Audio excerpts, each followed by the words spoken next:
لقد كان لكم في رسول الله أسوة حسنة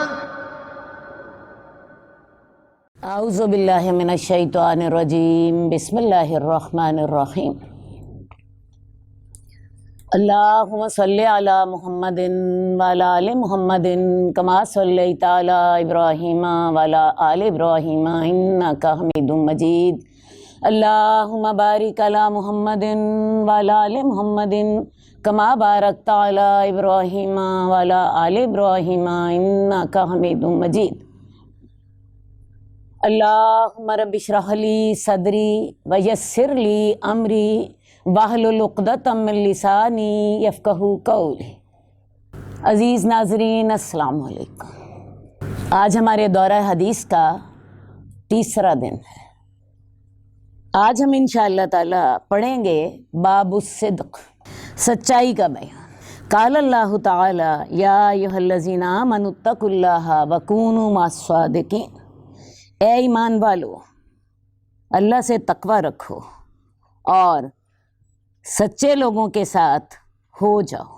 وقال اللہ تعالی والصادقین والصادقات، اور سچے مرد اور سچی عورتیں۔ وقال اللہ تعالی فلو صدقوا اللہ لکان خیر لہم، اگر وہ اللہ سے سچ کہتے تو ان کے لیے بہتر ہوتا۔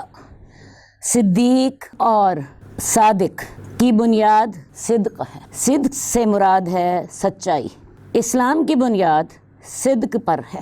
ان آیات میں بھی اللہ تعالیٰ نے مسلمانوں کو تقوی کا حکم دیا ہے، اپنے سے ڈرنے کا حکم دیا ہے اور سچے لوگوں کا ساتھ دینے کا حکم دیا ہے۔ دوسری آیت میں اللہ تعالیٰ نے بتایا کہ جو مومن لوگ ہوتے ہیں ان کی صفات میں سے ایک صفت ہوتی ہے والصادقین والصادقات، اور سچے مرد اور سچی عورت۔ اور اگلی آیت میں اللہ فرماتے ہیں کہ اگر یہ لوگ سچ بولتے اللہ سے، جو انہوں نے کہا تھا اس میں پورے اترتے تو ان کے لیے بہتر ہوتا۔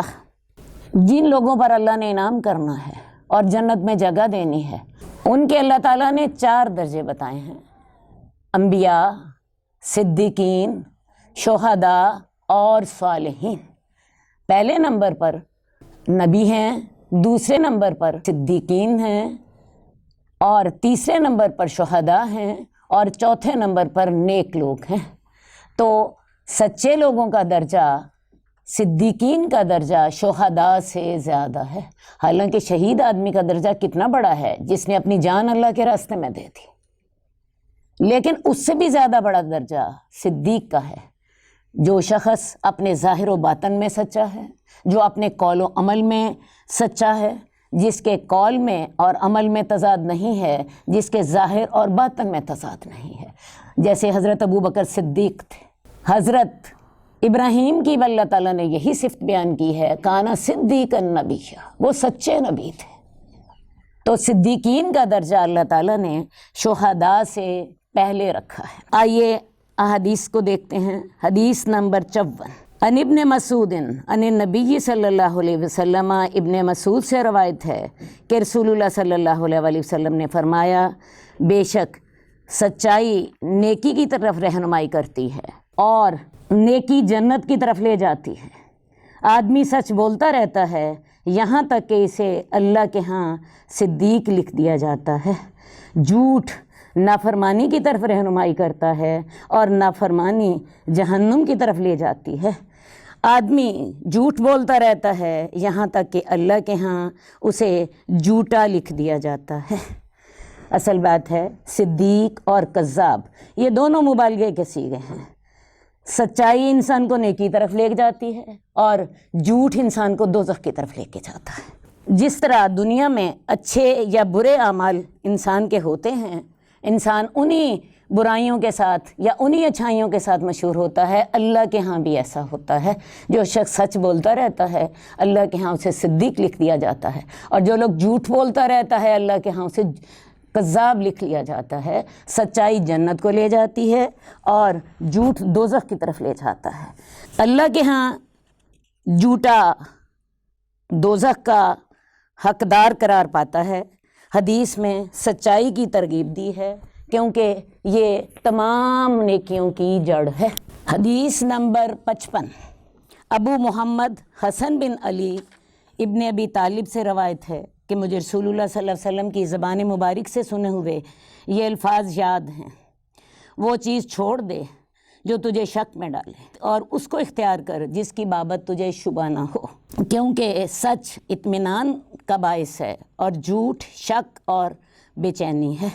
اصل بات یہ ہے جس چیز پر آپ کو یقین ہو اس پر عمل کیجیے، اور جس چیز کے بارے میں آپ کو یہ شک ہو پتہ نہیں یہ گناہ ہے یا پتہ نہیں یہ نیکی ہے، اس چیز کو چھوڑ دیجیے۔ دع ما یریبک الی ما لا یریبک، اپنے دل سے پوچھیے، اگر آپ کا دل گواہی دیتا ہے کہ یہ چیز عین نیکی ہے اس پر عمل کر لیجیے، اور جس کے بارے میں آپ کو اپنے اندر کی طرف سے شک و شبہ محسوس ہو شاید نیکی ہے یا شاید نہیں ہے تو پھر اس کو چھوڑ دیجیے، کیونکہ سچ کی وجہ سے دل کو اطمینان ہوتا ہے اور جھوٹ کی وجہ سے دل بے چین ہوتا ہے۔ آپ ایک چھوٹی سی بات سے اپنے آپ کو آزما لیجئے، جو انسان سچا ہوتا ہے اس کی بات کے اندر آپ دیکھیں زور ہوتا ہے، اسے اپنی بات پہ یقین ہوتا ہے، اور جو جھوٹا ہوتا ہے اس کی بات میں وہ یقین نہیں ہوتا جو سچے کی بات میں یقین ہوتا ہے، کیونکہ سچ انسان کو قوت بخشتا ہے، سچ انسان کے دل کو اطمینان بخشتا ہے۔ جھوٹا بزدل ہوتا ہے۔ ہمارے ہاں ایک محاورہ مشہور ہے، جھوٹ کے پاؤں نہیں ہوتے، اس کا مطلب یہی ہوتا ہے دو فریق ہوں، ایک فریق سچ پر ہے، اس کا سچ اسے قوت عطا کرتا ہے، اسے دل میں چین عطا کرتا ہے، اسے طاقت دیتا ہے، اور ایک شخص جھوٹا ہو اسے اندر کی بے چینی کی وجہ سے اس کی بات میں وہ مضبوطی نہیں ہوتی۔ تو سچ اطمینان کا باعث ہے اور جھوٹ بے چینی کا باعث ہے۔ حدیث نمبر 58 ابو ہریرہ رضی اللہ تعالیٰ عنہ سے روایت ہے کہ رسول اللہ صلی اللہ علیہ وسلم نے فرمایا، انبیاء میں سے ایک نبی نے جہاد کا ارادہ کیا تو اس پیغمبر نے اپنی قوم سے کہا، میرے ساتھ وہ شخص نہ نکلے جس نے کسی عورت سے نکاح کیا ہے اور وہ اس سے رخصتی کرانے کا ارادہ رکھتا ہے، لیکن ابھی اس نے یہ کام نہیں کیا۔ نہ وہ شخص نکلے جس نے گھر بنایا ہو لیکن ابھی اس نے چھت نہ ڈالی ہو، اور نہ ہی وہ شخص نکلے جس نے بکریاں یا اونٹنیاں خریدی ہیں اور وہ ان کے بچے جننے کے انتظار میں ہو۔ اس پیغمبر نے اس کے بعد جہاد کے لیے اپنا سفر شروع کر دیا۔ یہ نبی امام سیوطی کے نزدیک حضرت یوشع بن نون تھے، جو کہ حضرت موسیٰ کے خلیفہ تھے۔ یہی یوشع بن نون حضرت موسیٰ کے ساتھ سفر میں بھی ساتھ گئے تھے، جس کا ذکر قرآن مجید میں بھی آتا ہے۔ تو انہوں نے 3 لوگوں کو جہاد کے لیے اپنے ساتھ جانے سے روک دیا۔ ایک وہ شخص جس نے نکاح تو کیا ہے لیکن ابھی اس نے رخصتی نہیں کرائی، بیوی سے بھی تعلق نہیں جوڑا۔ دوسرا وہ شخص جس نے گھر بنایا ہے، اس کی چھت ابھی نہیں ڈالی۔ اور تیسرا وہ شخص کہ جس کی اونٹنیاں ہیں یا بکریاں ہیں اور وہ ان کے بچے دینے کا انتظار کر رہا ہو۔ آپ کو پتہ ہے یہ تینوں لوگ جو ہیں ان کا دل اپنی انہی چیزوں کے پیچھے اٹکا رہے گا اور وہ پورے سکون اور اطمینان کے ساتھ جہاد میں شامل نہ ہو سکیں گے۔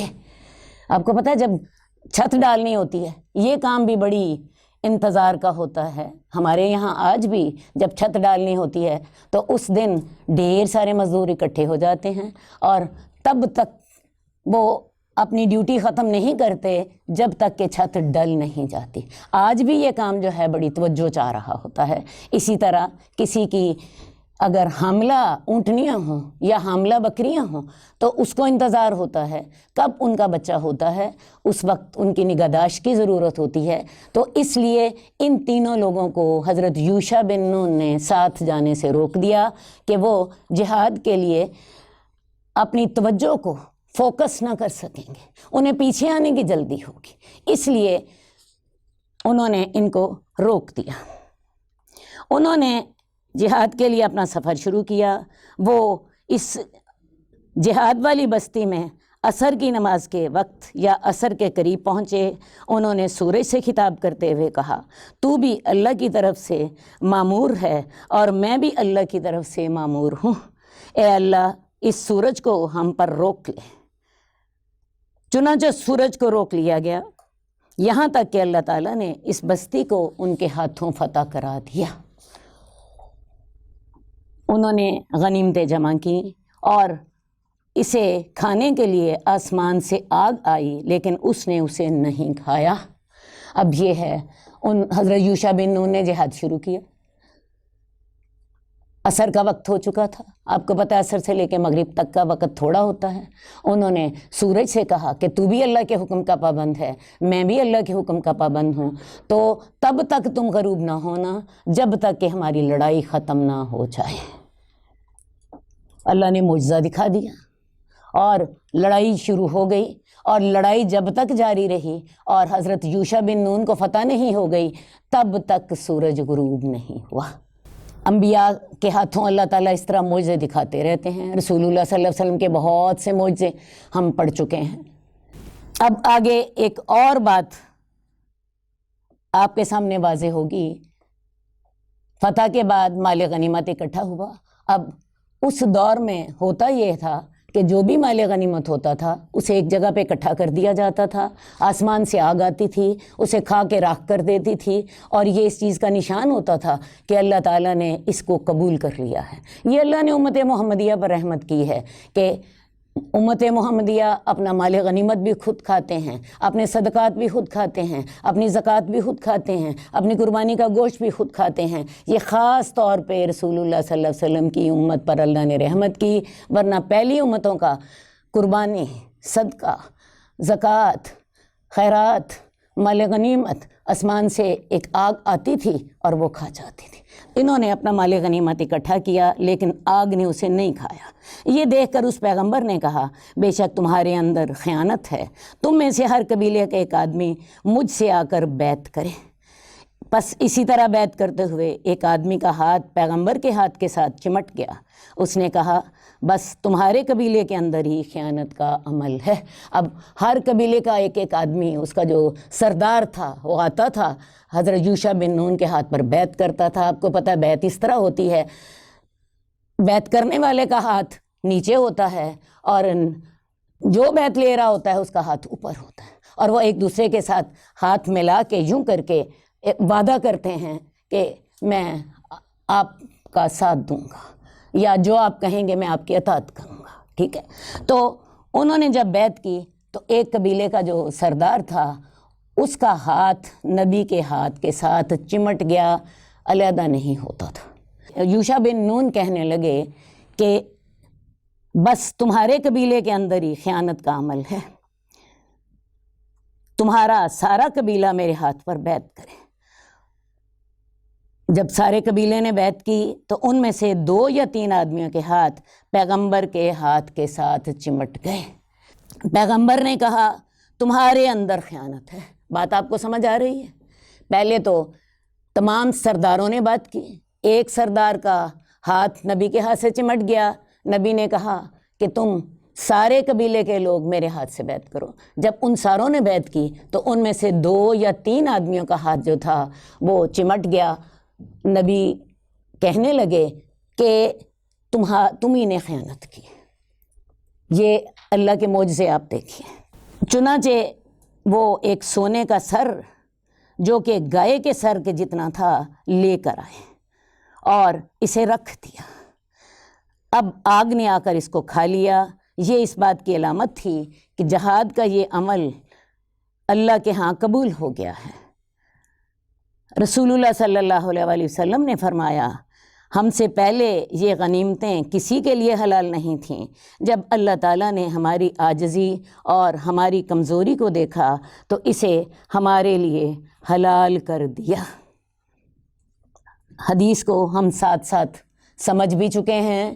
جہاں کہیں جھوٹ آ گیا، جہاں کہیں بددیانتی آ گئی، وہاں عمل قبول نہیں ہوا۔ ظاہر ہے پہلے انہوں نے بدیانتی کی کہ وہ جو سونے کا سر جو کہ گائے کے سر کے جتنا تھا وہ انہوں نے چھپا لیا اور دھوکہ دیا، جھوٹ بولا، اور جب انہوں نے سچائی کے ساتھ عمل کیا، وہ سونے کا سر لے آئے، تو تب اللہ تعالیٰ نے ان کا عمل قبول کیا۔ تو آپ کو اس سے یہ سبق ملتا ہے کہ انسان جب سچائی کے ساتھ عمل کرتا ہے، بدیانتی نہیں کرتا، تب عمل کی قبولیت ہوتی ہے، ورنہ عمل کی قبولیت نہیں ہوتی۔ حدیث نمبر 59، حضرت ابو خالد حکیم بن حزام سے روایت ہے کہ رسول اللہ صلی اللہ علیہ وسلم نے فرمایا، دونوں سودا کرنے والوں کو اس وقت تک اختیار ہے جب تک کہ وہ جدا نہ ہوں، پس اگر وہ دونوں سچ بولیں اور چیز کی حقیقت صحیح بیان کر دیں تو ان کے سودے میں برکت ڈال دی جاتی ہے، اور اگر وہ چھپائیں اور جھوٹ بولیں تو ان کے سودے سے برکت مٹا دی جاتی ہے۔ دو سودا کرنے والوں سے مراد ایک خریدنے والا اور ایک بیچنے والا ہے۔ جب تک کہ وہ ایک مجلس میں ہوں ان کو اپنا سودا کینسل کرنے کا اختیار ہے، جب علیحدہ ہو جائیں پھر یہ اختیار باقی نہیں رہتا۔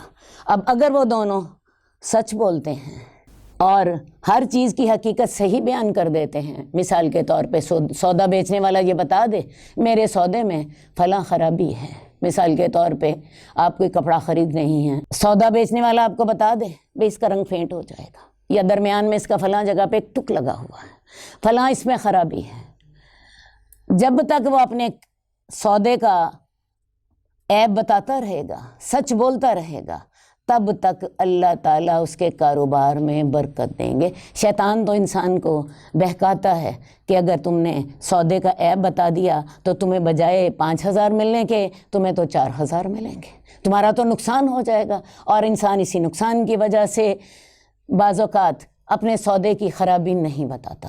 لیکن اللہ کے نبی صلی اللہ علیہ وسلم فرماتے ہیں کہ اگر وہ اپنا سودے کا عیب بتا دے، سچ بولے اپنے کاروبار میں، اسی طرح سودا خریدنے والا بھی اپنی ادائیگی میں کوئی خرابی نہ کرے، تو تب تک اللہ برکت دیتے ہیں، ان کے سودے میں برکت دیتے ہیں، کاروبار میں برکت ہوتی ہے۔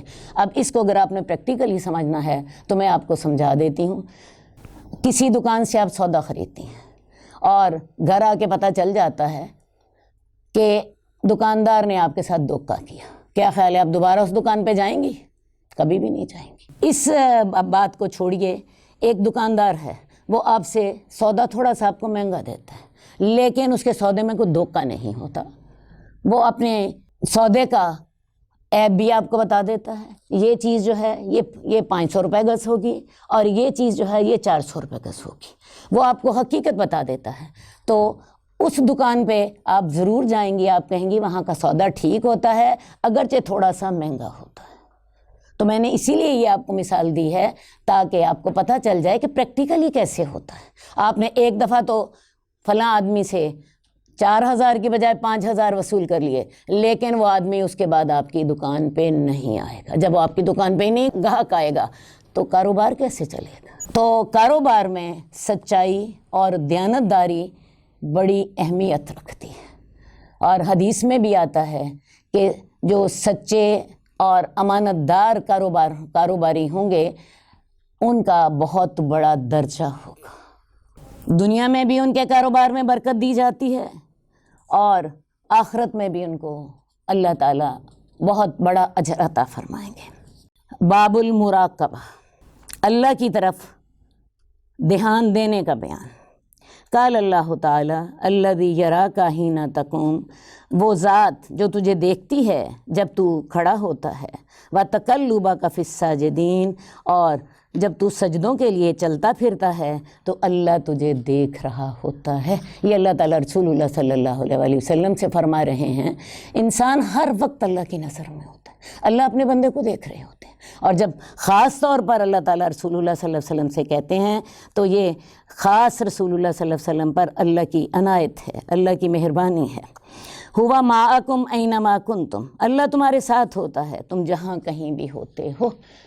اللہ تعالیٰ ایمان والوں کا ساتھ دیتے ہیں، اللہ سچوں کا ساتھ دیتے ہیں، اللہ مومنوں کا ساتھ دیتے ہیں، اپنے بندوں کا ساتھ دیتے ہیں، لیکن یہ یاد رکھیے یہ ساتھ اللہ کی ذات کا نہیں ہوتا، یہ ساتھ اللہ کی صفات کا ہوتا ہے۔ اس بات کو میں ایک اور انداز سے آپ کو سمجھاتی ہوں۔ اللہ تعالیٰ خود تو عرش پر مستوی ہے، یہ ہمارا عقیدہ ہے۔ اللہ تعالیٰ عرش پر مستوی ہے، لیکن اللہ تعالیٰ ہر شخص کے ساتھ، وہ 2 ہوں تو اللہ تیسرے ہوتے ہیں، وہ 4 ہوں تو اللہ 5ویں ہوتے ہیں، وہ 1 ہو تو اللہ دوسرا ہوتا ہے۔ تو یہ اللہ تعالیٰ اپنے علم غیب کے ساتھ اس کے ساتھ ہوتے ہیں۔ اللہ تعالیٰ علم غیب کے ساتھ اس کے ساتھ ہوتے ہیں، اللہ اپنی ذات کے ساتھ عرش پر مستوی ہوتے ہیں، اللہ تعالیٰ اپنی صفات کے ساتھ اس کے ساتھ ہوتے ہیں۔ اسی طرح اللہ تعالیٰ اپنی مدد کے ساتھ اس کے ساتھ ہوتے ہیں، اللہ تعالیٰ اپنی مغفرت کے ساتھ اس کے ساتھ ہوتے ہیں، لیکن اللہ اپنی ذات کے ساتھ عرش پر مستوی ہوتے ہیں۔ یہ عقیدے کا مسئلہ تھا، اس لیے میں نے آپ کو واضح کر دیا۔ بے شک اللہ تعالیٰ اس پر کوئی بھی چیز چھپی نہیں ہے، خواہ وہ زمین میں ہو یا آسمان میں ہو۔ اور اللہ تعالیٰ نے فرمایا تیرا رب گھات میں ہے۔ اللہ تعالیٰ جیسے اپنے مومن بندوں کے ساتھ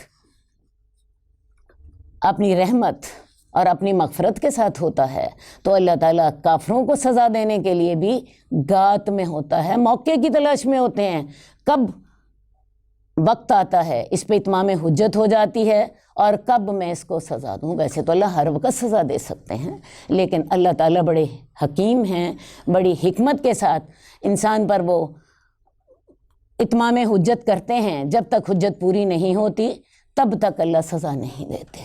اللہ تعالیٰ فرماتے ہیں وہ جانتا ہے آنکھوں کی خیانت کو، اور جو سینے چھپاتے ہیں اللہ تعالیٰ اس کو بھی جانتے ہیں۔ اللہ تعالیٰ ہماری جو آنکھوں کے ساتھ ہم بعض اوقات اپنی کن آنکھوں کے ساتھ دیکھ رہے ہوتے ہیں، اللہ اس کو بھی جان رہے ہوتے ہیں، اور اللہ ہمارے دلوں کے اندر جو خیالات آ رہے ہوتے ہیں اللہ اس کو بھی جانتے ہوتے ہیں، کیونکہ وہ عالم الغیب ہیں، وہ ہماری سینے والی باتوں کو جانتے ہوتے ہیں۔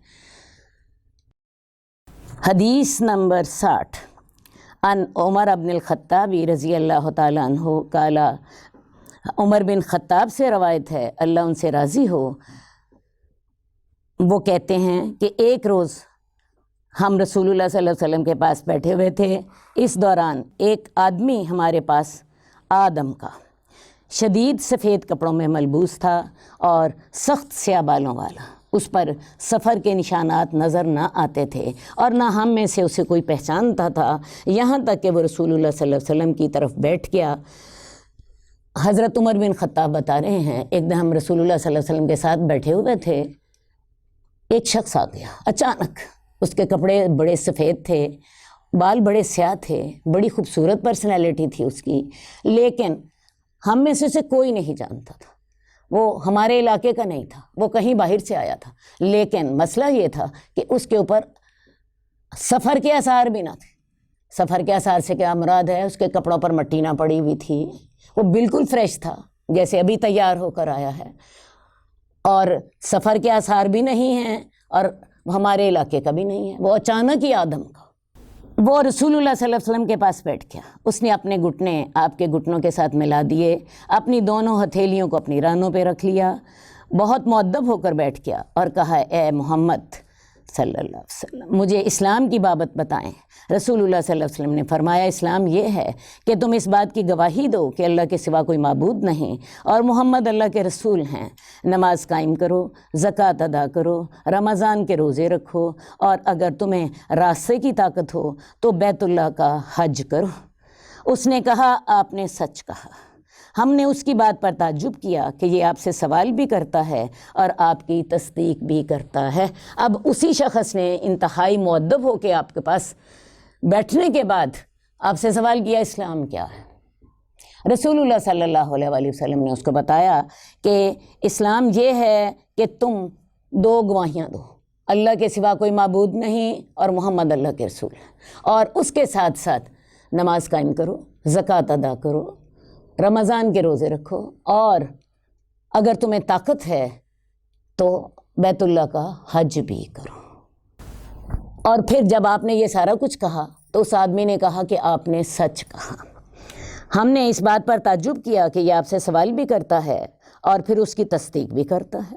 اس نے کہا مجھے ایمان کی بابت بتائیے۔ آپ نے فرمایا ایمان یہ ہے کہ تم اللہ پر ایمان لاؤ، اس کے فرشتوں پر، اس کی کتابوں پر ایمان لاؤ، اس کے رسولوں پر ایمان لاؤ، آخرت کے دن پر ایمان لاؤ، اچھی یا بری تقدیر پر ایمان لاؤ۔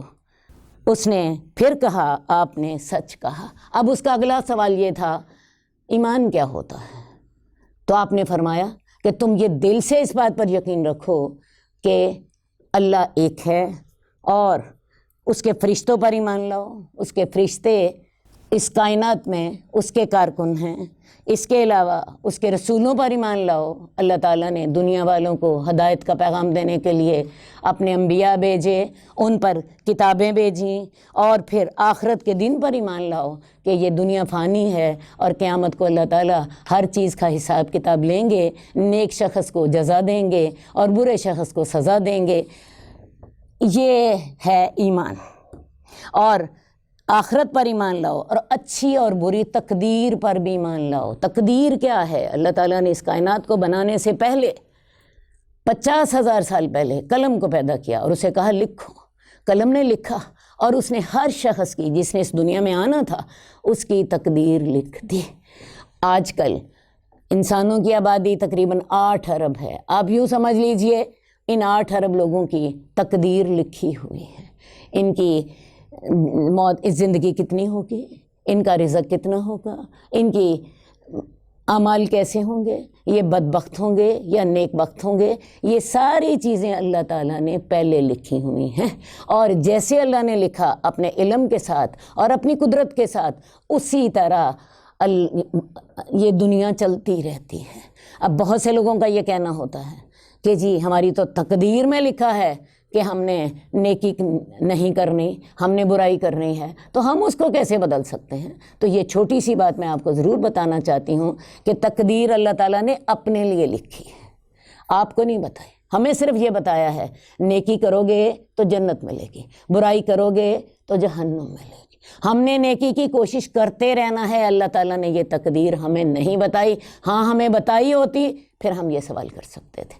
تو جو بھی انسان کی تقدیر لکھی ہے، جس کا علم اللہ کو ہے اور جس کا علم اللہ نے کسی کو نہیں دیا، وہ اچھی ہے یا بری ہے، اس پر بھی ہم نے ایمان لانا ہے۔ ایک بات میں آپ کو اور بھی بتا دوں، یہ اچھی اور بری انسان کے حساب سے ہوتی ہے، اللہ کے کا ہر کام ہی اچھا ہوتا ہے۔ اللہ بہت حکمت والے ہیں، اس کا ہر کام ہی اچھا ہوتا ہے۔ یہ جو اچھی اور بری تقدیر انسانی پہلو کے لحاظ سے ہے کہ کوئی چیز انسان کے حق میں ہوتی ہے اور کوئی چیز اس کے حق میں نہیں ہوتی، ورنہ اللہ ہر کام ہی خیر کا کرتے ہیں۔ اس نے پھر تیسرا سوال کیا، مجھے احسان کی بابت بتائیے۔ آپ نے فرمایا احسان یہ ہے کہ تم اللہ کی عبادت کرو گویا کہ تم اسے دیکھ رہے ہو، اور اگر تم اسے نہیں دیکھتے تو وہ تمہیں ضرور دیکھ رہا ہے۔ احسان سے کیا مراد ہے؟ احسان کا روٹ ورڈ ہے حسن، نیکی کرنا۔ تو اللہ کے ساتھ احسان کیا ہے کہ آپ اللہ کی عبادت یوں کریں جیسے آپ اللہ کو دیکھ رہے ہیں۔ نماز میں اتنے یقین سے نماز پڑھیں کہ آپ اللہ کو دل کی آنکھوں سے دیکھ رہے ہیں۔ اور اگر اتنے یقین سے آپ نہیں کر سکتے تو کم از کم اتنا درجہ ضرور ہونا چاہیے کہ اللہ آپ کو لازماً دیکھ رہا ہے، کیونکہ اس کے بغیر تو آپ کا اللہ پر ایمان ہی نہیں ہوتا۔ تو یہاں پہ ہم نے پڑھا اسلام کیا ہے، ایمان کیا ہے، احسان کیا ہے۔ اسلام دین کا ظاہری پہلو ہے جس کا اقرار آپ اپنی زبان سے کرتے ہو، لا الہ الا اللہ محمد الرسول اللہ۔ اس کے بعد آپ نماز قائم کرتے ہو، زکوٰۃ دیتے ہو، روزے رکھتے ہو اور حج کرتے ہو۔ یہ تمام اسلام کے یا دین کے ظاہری پہلو ہیں۔ ایمان کا تعلق انسان کے باطن کے ساتھ ہے۔ انسان دل سے یقین رکھتا ہے کہ اللہ ایک ہے، اس کے فرشتے ہیں، اس نے رسول بھیجے ہیں، اس کی کتابیں ہیں، وہ قیامت کے دن کا مالک ہے اور وہ تقدیر کا مالک ہے۔ یہ ان تمام چیزوں کا تعلق دل کے ساتھ ہے اور یہ چھپا ہوا ہے۔ ایمان جتنی انسان اللہ کی فرما برداری کرتا رہتا ہے اتنا اس کا ایمان بڑھتا رہتا ہے، اور جتنی اس کی وہ فرما برداری سے غفلت برتتا ہے یا نافرمانی کرتا ہے، ایمان اتنا کم ہوتا چلا جاتا ہے۔ اب احسان کیا ہے؟ انسان اللہ پہ ایمان رکھے اور اس طرح اللہ کی عبادت کرے جیسا کہ میں اللہ کو اپنی آنکھوں سے دیکھ رہا ہوں، اتنے یقین کے ساتھ اللہ کی عبادت کرے۔ اور اگر یہ درجہ حاصل نہیں ہوتا تو کم از کم اتنا درجہ ضرور ہونا چاہیے کہ اللہ مجھے دیکھ رہا ہے۔ نماز میں یہی یقین اپنے آپ کو دلائیے کہ میں اللہ کو دیکھ رہی ہوں، اتنا ایمان پیدا کریں اپنے اندر، اتنا یقین پیدا کریں۔ اور اگر یہ نہیں ہوتا تو کم از کم یہ درجہ ضرور ہونا چاہیے کہ اللہ مجھے دیکھ رہا ہے۔ اگلا سوال اس کا یہ تھا کہ مجھے قیامت کی خبر دیجیے۔ آپ نے فرمایا اس کی بابت جس سے سوال کیا گیا وہ سائل سے زیادہ علم رکھنے والا نہیں ہے۔ اس نے کہا اچھا اس کی بڑی بڑی نشانیاں بیان فرمائیے۔ آپ نے فرمایا لونڈی اپنی مالکہ کو جنے گی، اور یہ کہ تم ایسے لوگوں کو دیکھو گے جن کے جسم پر کپڑے، پیروں میں جوتیاں اور کھانے کو خوراک نہیں ہوگی، لیکن وہ عمارتوں میں ایک دوسرے پر فخر کریں گے۔ اسی سوالی نے پھر سوال کیا قیامت کب آئے گی؟ رسول اللہ صلی اللہ علیہ وسلم نے کہا کہ تم میرے سے سوال کر رہے ہو، مجھے بھی اس کے بارے میں تمہارے سے زیادہ علم نہیں ہے، لیکن اس کی چند نشانیاں بتا دیتا ہوں۔ پہلی نشانی آپ نے بتائی کہ لونڈی اپنے آقا کو جنے گی، اولادیں اتنی سر چڑھ جائیں گی کہ وہ ماؤں کو کے اوپر حکمرانی کرنے لگ جائیں گی، اور آج آپ دیکھ لیجیے یہی صورت ہے، بجائے اس کے کہ اولادیں ماؤں کی مانیں، ماؤں کو اولادوں کی ماننی پڑتی۔ دوسری بات کہ ایسے لوگ جن کے جسم پر کپڑے نہیں، جن کے پاؤں میں جوتیاں نہیں، جن کے کھانے کو خوراک نہیں، بھوکے ننگے لوگ جو ہیں ان کے پاس اتنا مال آ جائے گا کہ وہ عمارتوں میں ایک دوسرے پر فخر کریں گے، اور یہ واقعات سارے ہو چکے ہیں۔ دبئی کے لوگ، بدو لوگ، جہاں پہ صرف صحرا ہوتا تھا، وہاں پہ اب دنیا کی اونچی ترین عمارتیں بن گئی ہیں۔ برج خلیفہ اس وقت دنیا کا سب سے اونچا مقام ہے۔ ویسے اب اس کو بھی چھوڑ کے ایک سعودی عرب میں عمارت بن رہی ہے جو کہ اس سے بھی کہیں زیادہ اونچی ہوگی، اور یہ عمارت بھی تقریباً پایہ تکمیل کو پہنچنے والی۔ حضرت عمر کہتے ہیں میں کافی دیر تک ٹھہرا رہا، آپ نے مجھ سے پوچھا عمر جانتے ہو یہ سوالی کون تھا؟ میں نے کہا اللہ اور اس کا رسول ہی بہتر جانتا ہے۔ رسول اللہ صلی اللہ علیہ وسلم نے فرمایا یہ جبریل تھے جو تمہیں تمہارا دین سکھانے کے لیے آئے تھے۔ تو بات یہ ہے کہ رسول اللہ صلی اللہ علیہ وسلم کو جب وحی آتی تھی تو اس کا ایک طریقہ تو یہ ہوتا تھا کہ حضرت جبریل آپ کے پاس اکیلے آ جاتے تھے، تنہائی میں، انسانی شکل میں، اور بعض اوقات حضرت جبریل لوگوں کے سامنے بھی آ جاتے تھے، لوگ انہیں دیکھ لیتے تھے، جیسے اس حدیث میں آپ نے دیکھا۔ ایک تو بات یہ ہو گئی۔ دوسری بات یہ ہے کہ اس میں آپ کو اساتذہ اور طلبہ کے جو آداب ہیں وہ بتائے گئے ہیں۔ کسی نے استاد سے کوئی بات پوچھنی ہے تو اس کو اپنا حلیہ صاف ستھرا رکھنا چاہیے، جیسے حضرت جبریل بہت سفید کپڑوں میں، بہت سیاہ بالوں میں، اچھی پرسنالٹی کے ساتھ آئے ہیں۔ نمبر 2، رسول اللہ صلی اللہ علیہ وسلم کے قریب بیٹھ گئے ہیں، لہٰذا شاگرد کو چاہیے استاد کے جتنے قریب ہو سکتا ہے اتنا قریب ہو جائے، اس کے ساتھ اس کو فائدہ زیادہ ہوگا۔ تیسری بات، انتہائی مؤدب ہو کر بیٹھے، جیسے حضرت جبریل آپ کے پاس 2 زانو ہو کر بیٹھ گئے اور انہوں نے اپنی ہتھیلیوں کو اپنی رانوں پر رکھ لیا، نہایت مؤدب ہو کر بیٹھ گئے۔ تو ان ساری چیزوں کا خیال رکھا جائے۔ باقی میں نے آپ کو بتایا یہ حدیث اسلام کی جو بنیادی اصول ہیں ان کو بیان کرتی ہے۔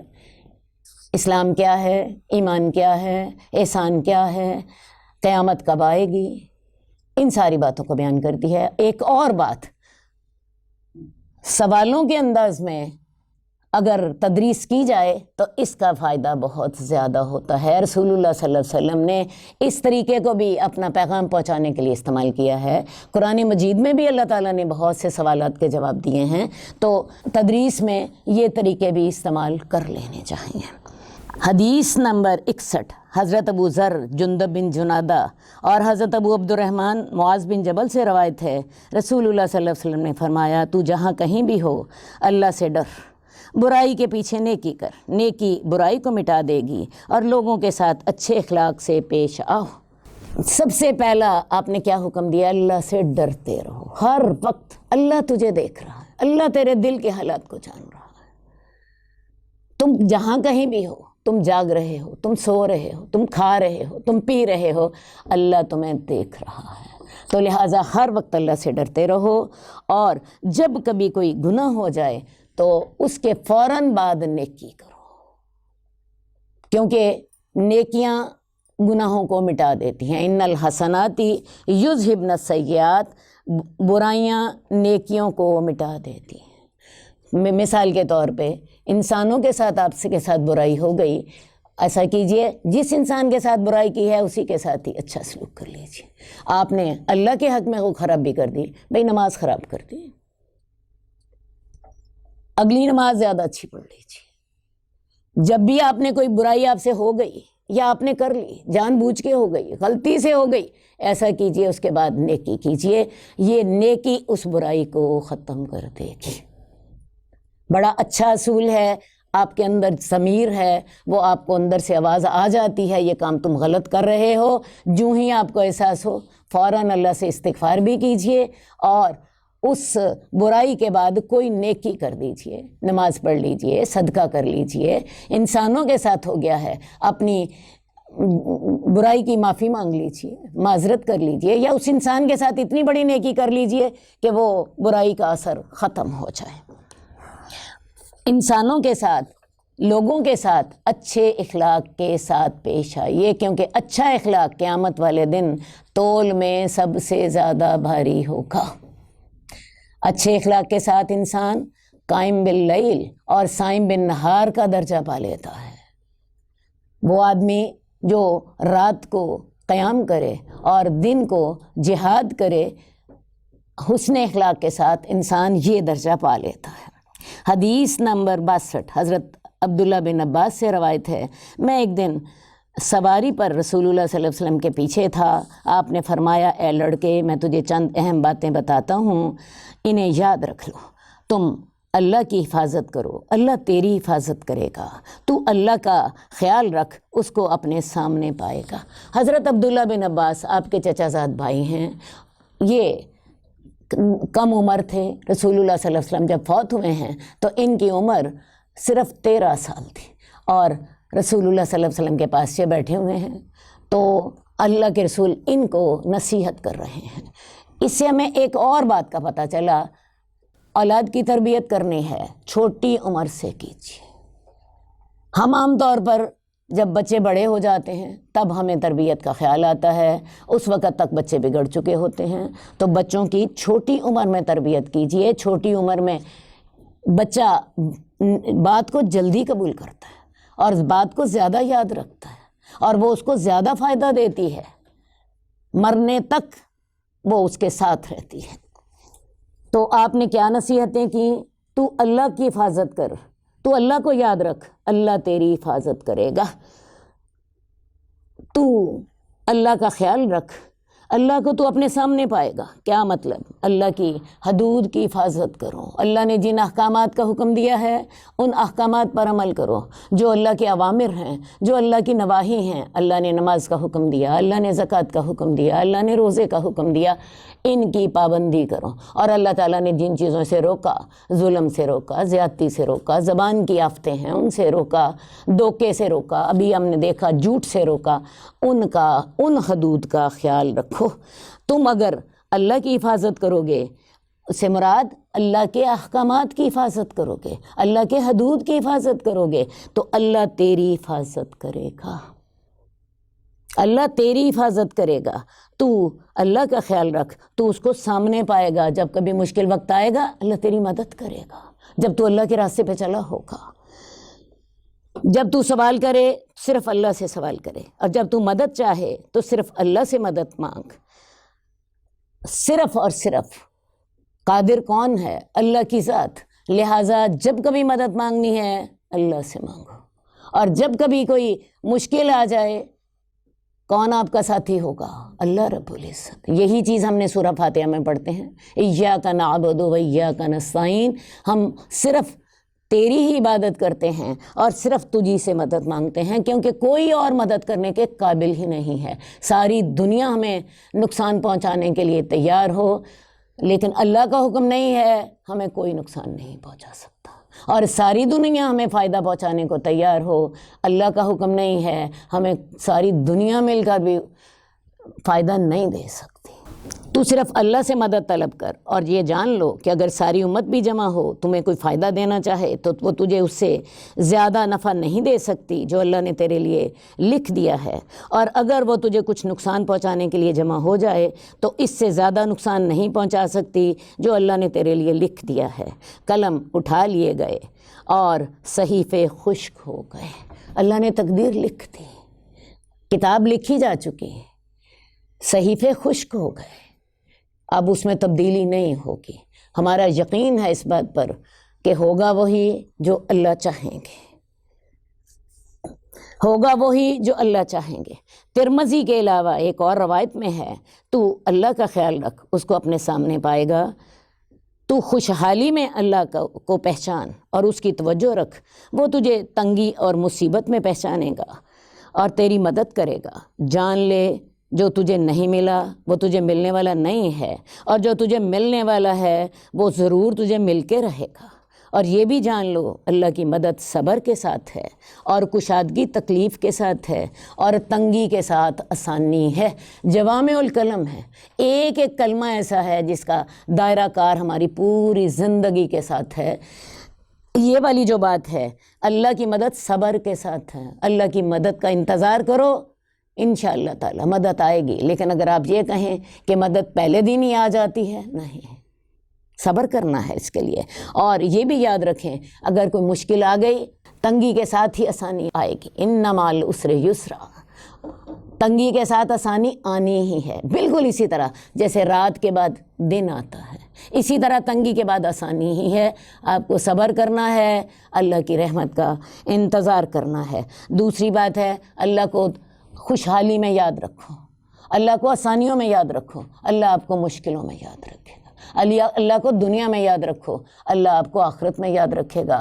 اللہ کو صحت میں یاد رکھو، اللہ آپ کو بیماری میں یاد رکھے گا۔ اللہ کو زندگی میں یاد رکھو، اللہ آپ کو موت کے وقت یاد رکھے گا۔ تو یہ ساری نصیحتیں اللہ تعالیٰ کس کو کر رہے ہیں؟ ایک بچے کو کر رہے ہیں، اس کو وہ ان کے پیچھے بیٹھے ہوئے ہیں اور اللہ کے رسول سے یہ نصیحت کر رہے ہیں۔ یہ حدیث بڑی عظیم الشان حدیث ہے، اس میں بہت سے مسائل آ گئے، عقیدے کے بھی بہت سے مسائل آ گئے، بہت سے عملی مسائل بھی آ گئے۔ اللہ تعالیٰ ہمیں ان باتوں پر یقین کرنے کی اور ان کو اپنے عمل میں لانے کی توفیق عطا فرمائے۔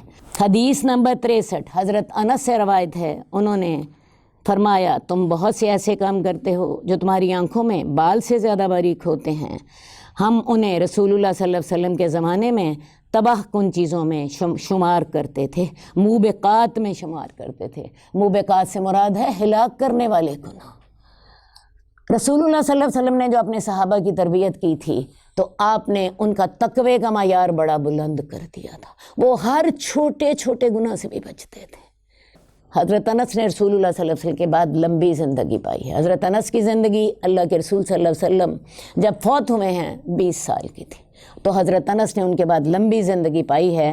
تو حضرت انس کہتے ہیں کہ اللہ کے رسول کے زندگی میں ہم چھوٹی چھوٹی غلطیوں کو بھی بہت بڑا سمجھتے تھے، ہم سمجھتے تھے یہ ہمیں ہلاک کر دیں گی، یہ ہمارے ایمان کو ختم کر دیں گی، اور اب تم انہیں ہلکا سمجھتے ہو، تم انہیں ہلکا سمجھتے ہو۔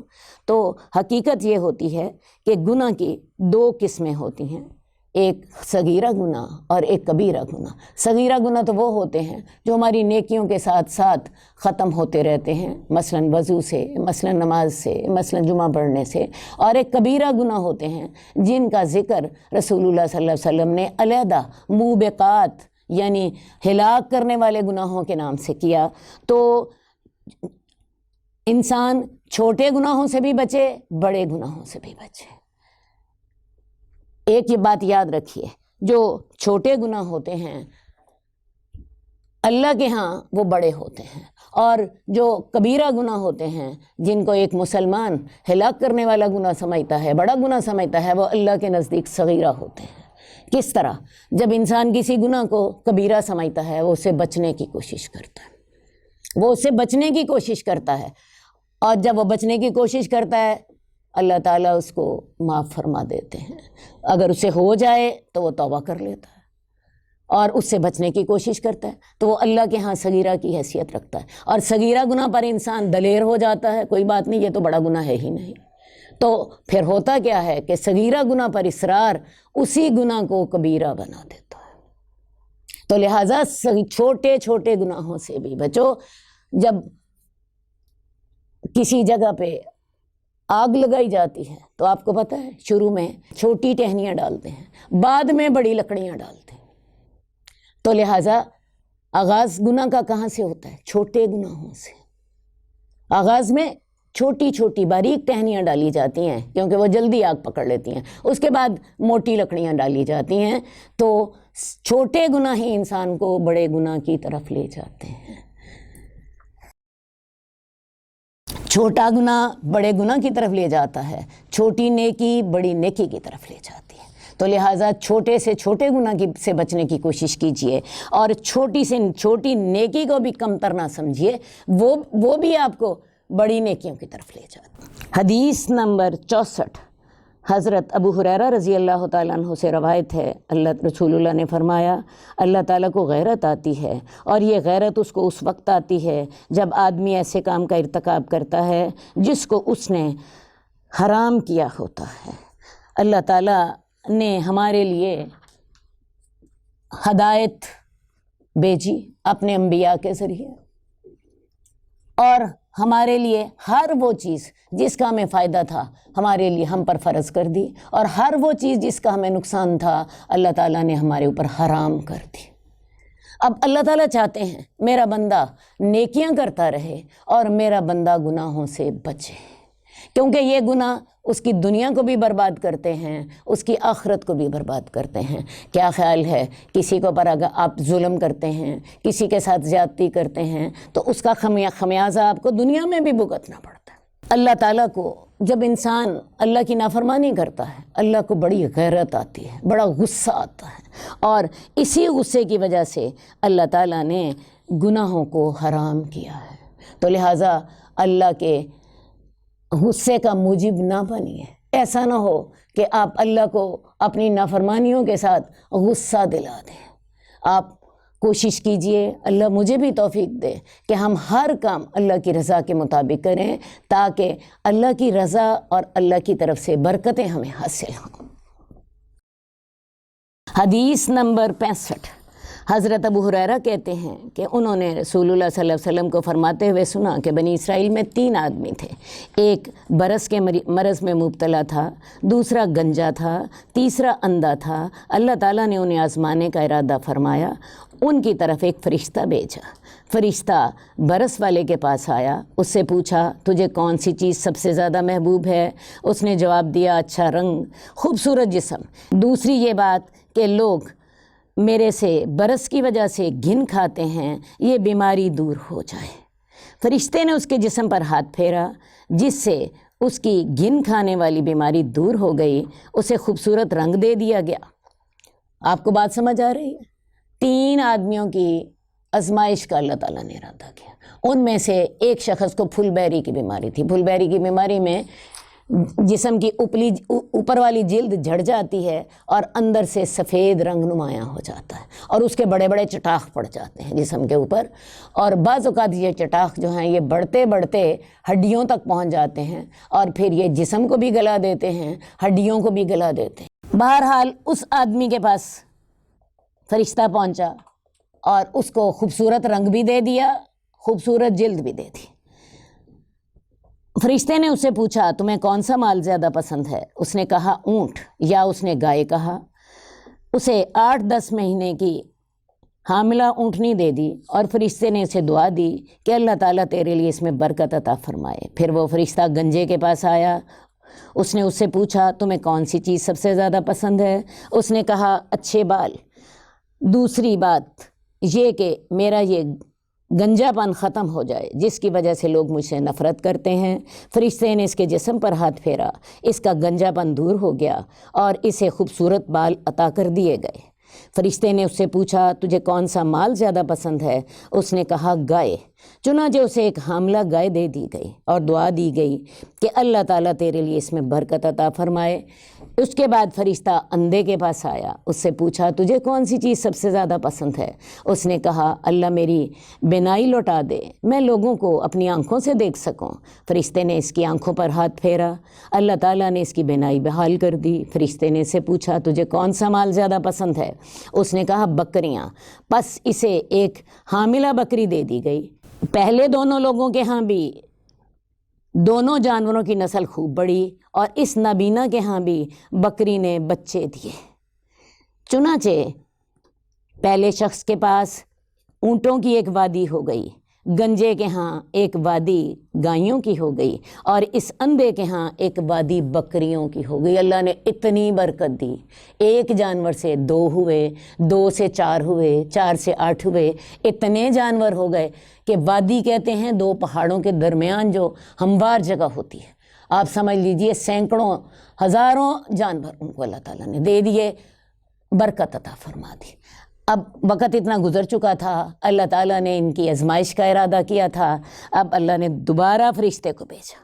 اب فرشتہ پھل بحری والے مرض کے پاس آیا اپنی شکل میں اور اپنی صورت میں اور کہا میں مسکین آدمی ہوں، سفر میں میرے وسائل ختم ہو گئے ہیں اور میرے گھر تک پہنچنے کا کوئی وسیلہ اللہ کے اور پھر تیرے علاوہ اور کوئی نہیں ہے، اس لیے میں تجھ سے اس اللہ کے نام سے جس نے تجھے اچھا رنگ دیا، خوبصورت جسم دیا اور مال عطا کیا، ایک اونٹ کا سوال کرتا ہوں جس کے ذریعے سے میں اپنے سفر میں منزل مقصود تک پہنچ جاؤں۔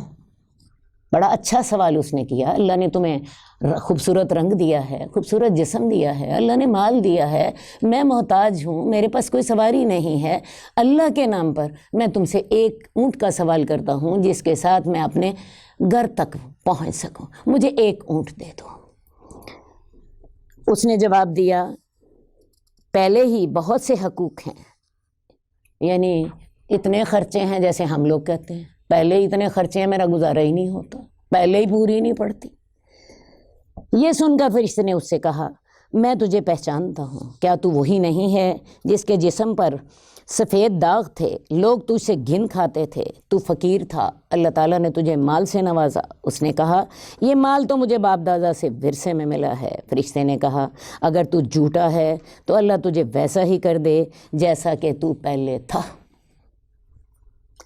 اب فرشتہ گنجے کے پاس اس کی پہلی شکل و صورت میں آیا اور اس سے بھی وہی کچھ کہا جو پھول بحری والے کو کہا تھا۔ اس گنجے نے بھی وہی جواب دیا، اس نے بھی وہی کہا خرچے پہلے ہی بڑے ہیں، میری پہلے ہی پوری نہیں پڑتی، اب میں تمہیں کہاں سے دوں۔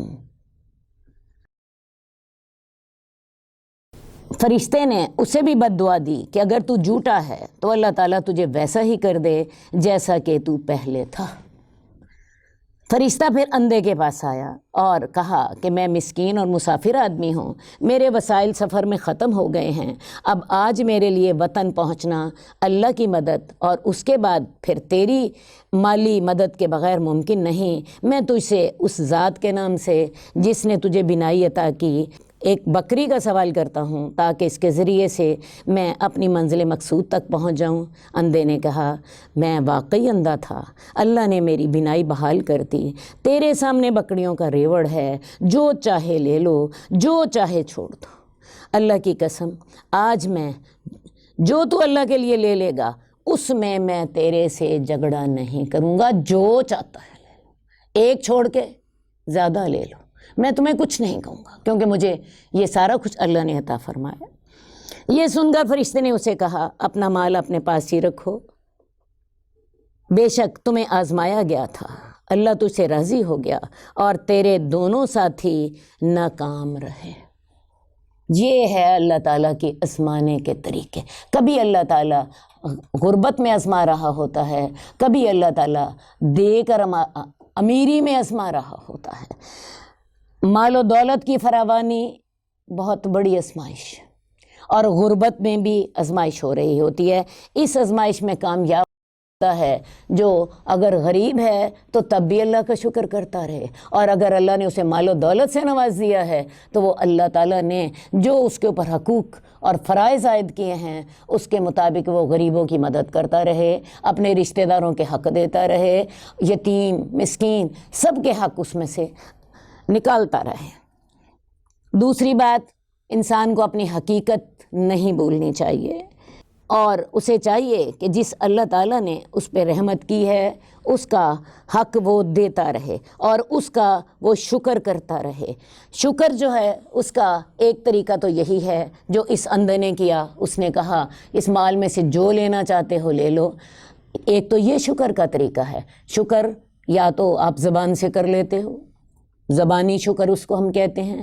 ایک شکر کا طریقہ یہ ہے کہ آپ کا دل اللہ کی رحمتوں سے بھرا ہوا ہو، اللہ تیرا لاکھ لاکھ شکر ہے تو نے میرے پر یہ رحمتیں کی ہیں، تو اس کو قلبی شکر کہتے ہیں۔ اور ایک ہے عملی شکر، اللہ تعالیٰ کی ہر معاملے میں فرما برداری۔ اللہ چونکہ تو نے مجھے سب کچھ عطا کیا ہے، یہ آنکھ، یہ کان، یہ دل، یہ دماغ، یہ ہاتھ، یہ پاؤں، یہ مال، یہ سوچ، یہ زبان، یہ دماغ جس کے ساتھ ہم بات سمجھ رہے ہیں، تو اللہ تعالیٰ میں تیری فرما بردار ہوں، مجھے اپنی فرما برداری کی توفیق دے۔ یہ عملی شکر ہے۔ تو لہٰذا شکر کے تینوں پہلو جو ہیں یہ اپنے سامنے رکھیے۔ زبان سے بھی شکر ادا کیجئے۔ کل ہم نے پڑھا تھا انسان الحمدللہ کہتا ہے تو اس کے ساتھ جو تول ہے وہ اس کے اجر و ثواب سے بھر جاتا ہے، اور انسان دل سے شکر کرے، دل میں شکر ہوتا ہے تو انسان کے عمل میں بھی آتا ہے۔ عملی شکر یہ ہے کہ انسان اللہ کی طرف سے جو حقوق و فرائض اس پر عائد ہوتے ہیں ان کو پورا کرے، اور اگر کوئی شخص اللہ کا شکر ادا نہیں کرتا بلکہ اس کے برعکس اپوزٹ رویہ اختیار کرتا ہے تو وہ دنیا میں بھی ناکام ہو جاتا ہے۔ جیسے آپ نے دیکھا کہ پھول بہری والا اور گنجا، ان دونوں سے اللہ نے اپنی نعمتیں واپس لے لیں، اور کس کو اپنی نعمتیں دیں؟ اندھے کو، جس نے اللہ کے راہ میں مانگنے والے سے کہا تھا تو جو چاہتا ہے لے لے، یہ مجھے اللہ نے دیا۔ لیا اللہ نے کوئی نہیں، اور نہ ہی اللہ کو ضرورت ہوتی ہے، اللہ خود ہمیں عطا کرنے والا ہے۔ لیکن جب ہم اللہ کے راستے میں اللہ کی فرما برداری کرتے ہیں، اللہ کا مال دیتے ہیں، اللہ ہمیں اپنی نعمتیں پہلے سے زیادہ دے دیتا ہے۔ تو لہٰذا جو شخص غلط رویہ اختیار کرتے ہیں وہ دنیا میں بھی ان سے نعمتیں چھن جاتی ہیں اور آخرت کا گناہ علیحدہ ہوتا ہے، اور ان کے اس رویے کی وجہ سے وہ جھوٹ، بخل اور تکبر کا ارتکاب کرتے ہیں۔ جھوٹ، پھول بہری والے نے بھی جھوٹ بولا اور گنجے نے بھی جھوٹ بولا، جبکہ اندھے نے سچ بولا۔ دوسری بات، ان پہلے دونوں نے بخل کا رویہ اختیار کیا، اپنا مال نہ دینا چاہا، اللہ نے سارا ہی مال چھین لیا، جبکہ اندھے نے کھلے دل کے ساتھ دیا، اللہ نے اس پر نعمتیں زیادہ کر دیں۔ اور اس کے علاوہ تکبر کا کیا مطلب ہوتا ہے؟ اللہ کی بات نہ ماننا۔ تو لہٰذا وہ جب جھوٹ اور بخل اور تکبر کا ارتکاب کرتے ہیں یہ اللہ کی ناراضگی کا باعث بنتے ہیں۔ تو اللہ تعالیٰ آزمائش کر رہے ہوتے ہیں، ہر حال میں آزمائش ہو رہی ہوتی ہے، ہماری پوری زندگی آزمائش ہے۔ اللہ تعالیٰ ہمیں اس میں صحیح راستے پر چلنے کی توفیق عطا فرمائے۔ حدیث نمبر 66، حضرت ابو یعلا شداد بن اوس سے روایت ہے کہ رسول اللہ صلی اللہ علیہ وسلم نے فرمایا عقل مند آدمی وہ ہے جو اپنے نفس کا محاسبہ کرے اور موت کے بعد آنے والی زندگی کے لیے تیاری کر لے۔ ہم دنیا میں جو بہت کچھ اس لیے کرتے ہیں تاکہ ہم کامیاب ہو جائیں، تاکہ ہم سیدھے رستے پہ چل سکیں، ہمیں زیادہ سے زیادہ نعمتیں حاصل ہو سکیں۔ تو رسول اللہ صلی اللہ علیہ وآلہ وسلم نے ایک عقل مند آدمی کس کو قرار دیا ہے؟ جو اپنے نفس کا محاسبہ کرتا ہے، میں نے کہاں غلطی کی، میں نے کہاں خرابی کی، میں اللہ کی نافرمانی تو نہیں کر رہی، میں اللہ کی فرمان برداری میں کہاں میرے سے کوتاہی ہو گئی۔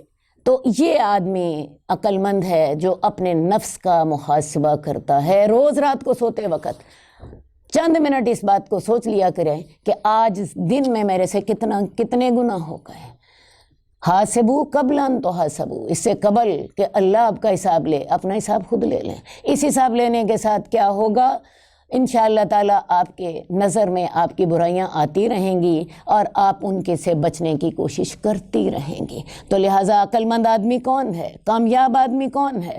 جو اپنا محاسبہ موت سے پہلے کر لے اور موت کے بعد آنے والی زندگی کے لیے تیاری کر لے۔ اور بیوقوف آدمی وہ ہے جو اپنے آپ کو خواہشات کے پیچھے لگائے رکھے اور اللہ سے بڑی بڑی آرزویں کر لے۔ خود تو وہ اپنی خواہشات کے پیچھے چل رہا ہے، جو دل نے کہا وہ اس نے عمل کر لیا، اس نے اپنے اللہ کی ہدایات کا خیال نہ رکھا، لیکن اسے اللہ کی رحمت پر بڑی امید ہے۔ یہ شیطان ہمیں یہ امیدیں لگا دیتا ہے، اللہ بڑا مہربان ہے، وہ تمہیں معاف کر دے گا، بس تم روز کے روز یہ تسبیح پڑھ لیا کرو، اللہ تمہیں معاف کر دے گا۔ اصل بات یہ ہے عمل نیک کیجیے، سیدھا راستہ اختیار کیجیے، اللہ سے ڈر کے رہیے اور ہر وہ عمل اختیار کیجیے جو کہ اللہ کی رضامندی کا باعث ہو، اللہ کی ناراضگی سے ڈرتے رہیے اور اس کے ساتھ پھر اللہ کی رحمت پر بھی امید رکھیے، ورنہ آپ اپنے آپ کو صرف دھوکہ دے رہے ہیں۔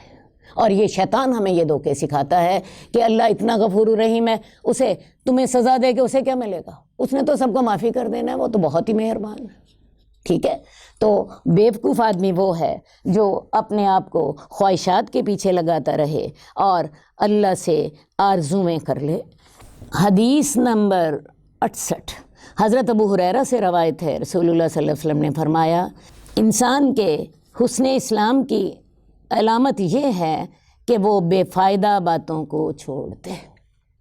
پیچھے بھی میں نے آپ کو کہا کہ دین ہمیں دنیا اور آخرت کی بلائی کا وعدہ کرتا ہے، دین ہمیں ایسی باتوں کا حکم دیتا ہے جس کا فائدہ ہمیں دنیا میں بھی ہو اور جس کا فائدہ ہمیں آخرت میں بھی ہو، تو لہٰذا آپ وہ کام کریں جو آپ کے لیے فائدہ مند ہیں اور جو لغو کام ہیں ان کو چھوڑ دیں، جو فالتو کام ہیں ان کو چھوڑ دیں، اور جو شخص لغو کاموں سے بچ جائے یہ اس کے اسلام کے اچھا ہونے کی علامت ہے۔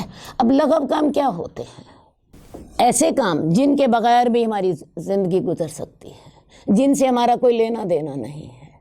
مثال کے طور پہ اسراف کر لینا، یہ اسراف ہم بعض اوقات اپنے کھانوں میں کر رہے ہوتے ہیں، بعض اوقات اپنے لباس میں کر رہے ہوتے ہیں، بعض اوقات اپنے گھروں میں کر رہے ہوتے ہیں، بعض اوقات بات چیت میں کر رہے ہوتے ہیں، بعض اوقات ٹائم ویسٹ کرنے میں کر رہے ہوتے ہیں، ایسی باتوں میں لگ جاتے ہیں، ایسی غیبتوں میں اپنے آپ کو شامل کر لیتے ہیں جس کے بغیر بھی آپ کا گزارا ہو سکتا تھا۔ تو لغو کاموں سے اپنے آپ کو بچائیے، اور ان کاموں سے بچانے کے بعد آپ کا وقت بھی بچے گا، آپ کا مال بھی بچے گا، آپ کی صلاحیتیں بھی بچیں گی، اور ان صلاحیتوں کو، اس مال کو اور اس وقت کو اللہ کی رضا کے اندر لگا دیجیے۔ کیا خیال ہے، واقعی آپ بہترین مسلمان بن جائیں گے کہ نہیں؟ سورہ مومنون میں اللہ تعالیٰ نے فرمایا، اس کا آغاز ان آیات سے ہو رہا ہے، قد افلح المومنون الذین هم فی صلاتهم خاشعون والذین هم عن اللغو معرضون والذین هم للزکاة فاعلون۔ مومن کامیاب ہو گئے جو اپنی نمازوں میں عاجزی کرتے ہیں، اور یہ عاجزی کرنے کی توفیق کس کو ملتی ہے؟ جو لغو سے منہ موڑتے ہیں اور وہ زکوٰۃ ادا کرتے ہیں۔ اللہ تعالیٰ نے نماز اور زکوٰۃ کے اندر اہم ترین چیز کس کو رکھا؟ لغو سے منہ موڑنا۔ نماز کے بعد سب سے اہم کام کیا ہے؟ لغو کام سے منہ موڑنا۔ اپنی صلاحیتوں کو بچائیں، اپنے وقت کو بچائیں، اپنے مال کو بچائیں، اور ان ساری چیزوں کو بچا کے، لغو کاموں سے بچا کے کس میں لگائیں؟ اللہ کی رضا والے کاموں میں۔ آج کل بہت بڑا لغو کام کون سا ہوتا ہے؟ سارا دن چیٹنگ کرتے رہنا، اپنا ٹائم ویسٹ کر دینا، ہے یا نہیں؟ تو جب تک آپ لغو کاموں سے نہیں بچیں گے تب تک نماز میں بھی خشوع پیدا نہیں ہوتا، اور یہ قرآن مجید ہمیں بتا رہا ہے۔ صحیح ہے جی؟ تو اپنے آپ کو لغو کاموں سے بچا لیں، بہت سے گناہوں اور قباحتوں سے بچ جائیں گے۔ اس حدیث کو بعض علماء نے اسلام کا 1/4 حصہ قرار دیا، اور بعض نے اس کو نصف حصہ قرار دیا۔ ویسے بھی پریکٹیکلی میں نے آپ کو بتایا، آپ نے لغو کاموں سے اپنے آپ کو بچا لیا، آپ نے اپنا مال بچا لیا، آپ نے اپنا وقت بچا لیا، آپ نے اپنی صلاحیتیں بچا لی، آپ نے اپنی محنتیں بچا لی. اور ان سارے چیزوں کو کہاں استعمال کیجئے؟ اللہ کی فرما برداری کے کاموں میں. اور لغو سے بچنا نماز پڑھنے کے بعد آپ کی سب سے پہلی ذمہ داری ہے. زکوٰۃ بھی بعد میں دیں، پہلے لغو کاموں سے بچیں، کیونکہ لغو کاموں سے مال بچے گا تو زکوٰۃ دیں گے، لغو کاموں سے ٹائم بچے گا تو کسی اور نیکی کی طرف استعمال ہوگا. ہمارا اگلا باب شروع ہو رہا ہے، باب فی التقویٰ، تقویٰ کا بیان. تقویٰ کیا ہوتا ہے؟ اللہ سے ڈرنا، اللہ سے ڈرنا. قال اللہ تعالی یا ایھا الذین آمنوا اتقوا اللہ حق تقاتہ، اے لوگو جو ایمان لائے ہو اللہ سے اس طرح ڈرو جیسا کہ اسے ڈرنے کا حق ہے.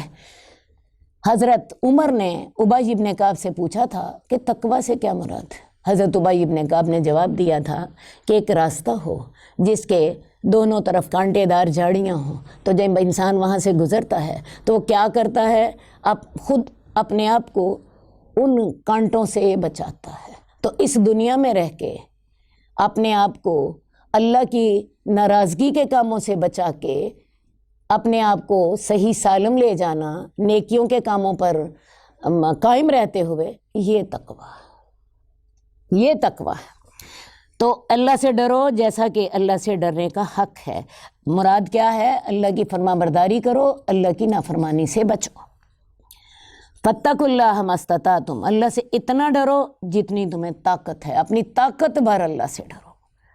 وقال اللہ تعالی یا ایھا الذین آمنوا اتقوا اللہ وقولوا قولا سدیدا، اے ایمان والو اللہ سے ڈرتے رہو اور سچی بات کہو، سیدھی بات کہو. یہ آیت ان آیات میں شامل ہے جو خطبہ نکاح کے وقت 4 آیات پڑھی جاتی ہیں. میاں بیوی کے معاملات میں قول سدید اختیار کرنا، یہ بہت اہم ہے. قول سدید سے کیا مراد ہے؟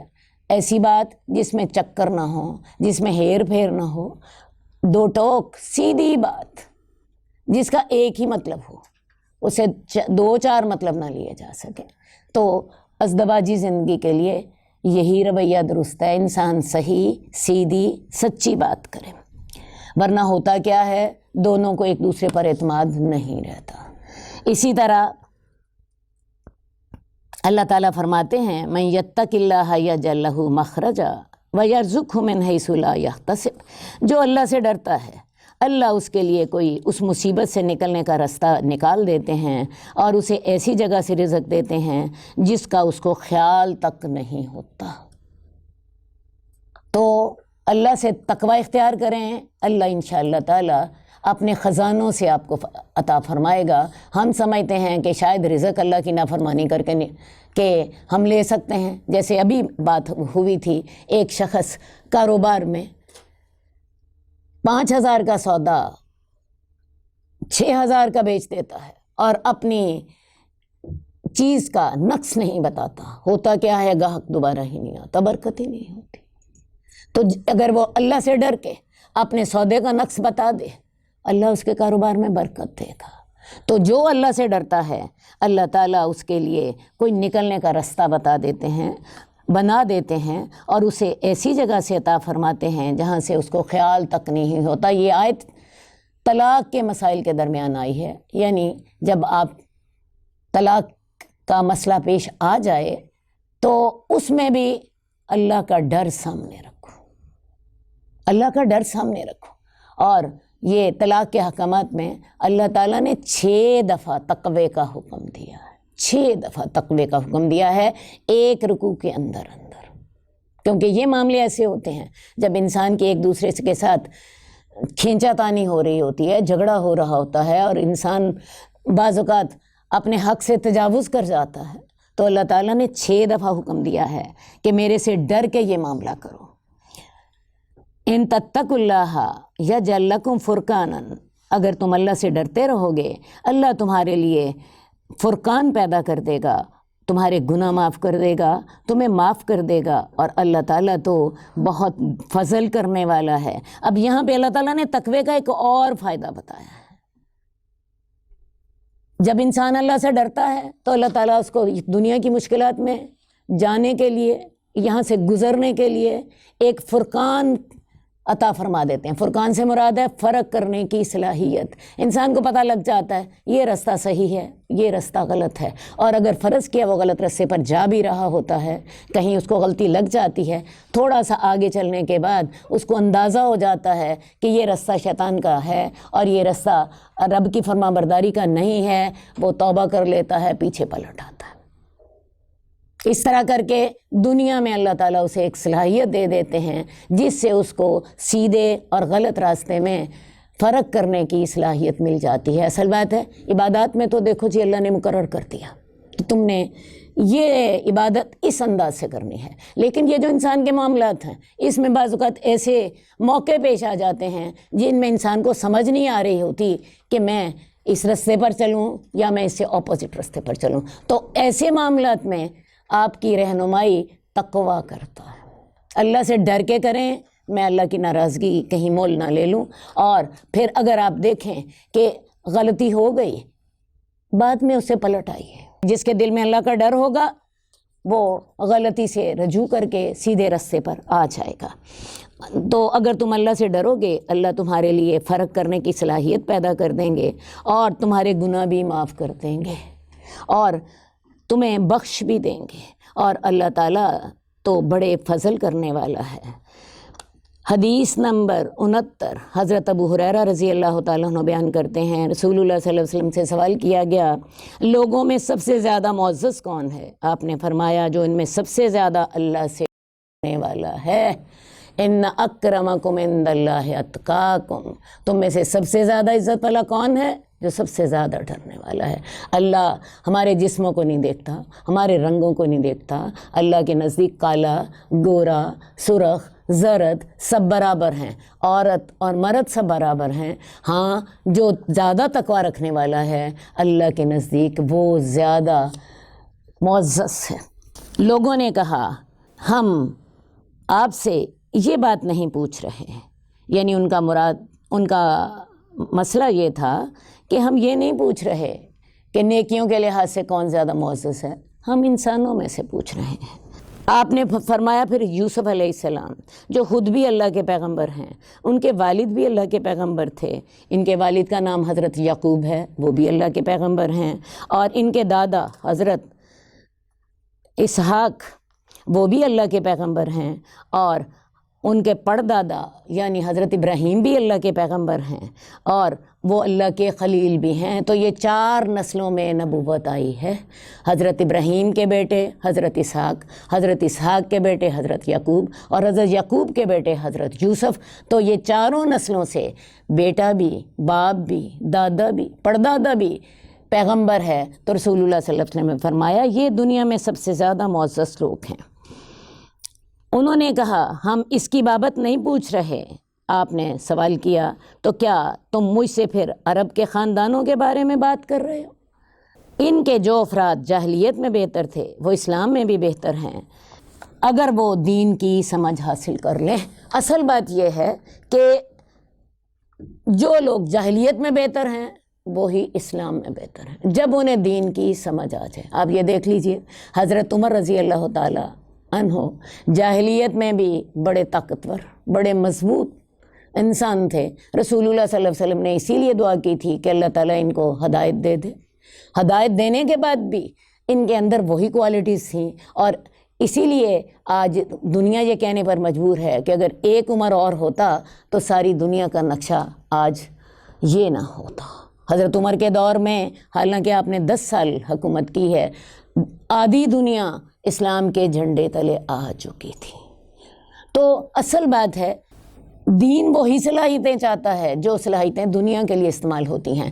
دنیا میں بھی جرأت والے لوگ، سچے لوگ، استقامت اختیار کرنے والے لوگ وہی کامیاب ہوتے ہیں، دیانتدار لوگ وہی کامیاب ہوتے ہیں، اور دین میں بھی انہی صلاحیتوں کی ضرورت ہوتی ہے۔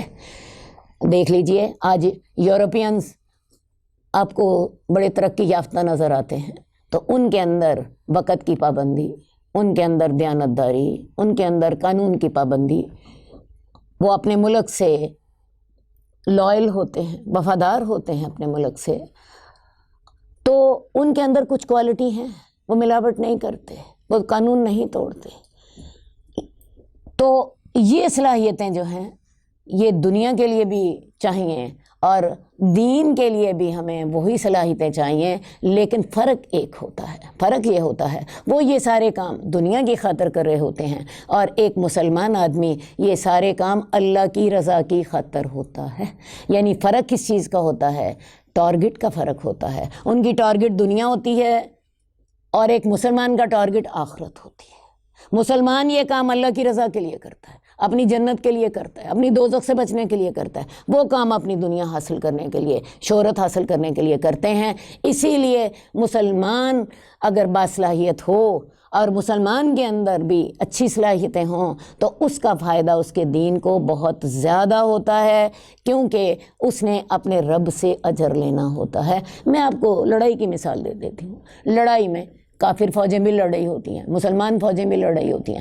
کافر فوجوں کو تو اتنا پتہ ہے ہم اپنے وطن کے لیے لڑ رہے ہیں، ہم اپنے مفاد کے لیے لڑ رہے ہیں، اپنے کاز کے لیے لڑ رہے ہیں، لیکن مسلمان کس کے لیے لڑ رہا ہوتا ہے؟ شہادت کے لیے، جس کے بعد اسے جنت ملے گی، اسی لیے وہ اپنی جان قربان کر دیتا ہے۔ اسی لیے مسلمان کبھی بھی میدان جنگ میں نہیں ہارا۔ صحیح ہے؟ تو اصل بات یہ ہے کہ عرب کے خاندانوں میں سے بھی وہی بہتر تھے جو جاہلیت میں بہتر تھے، لیکن کس شرط کے ساتھ؟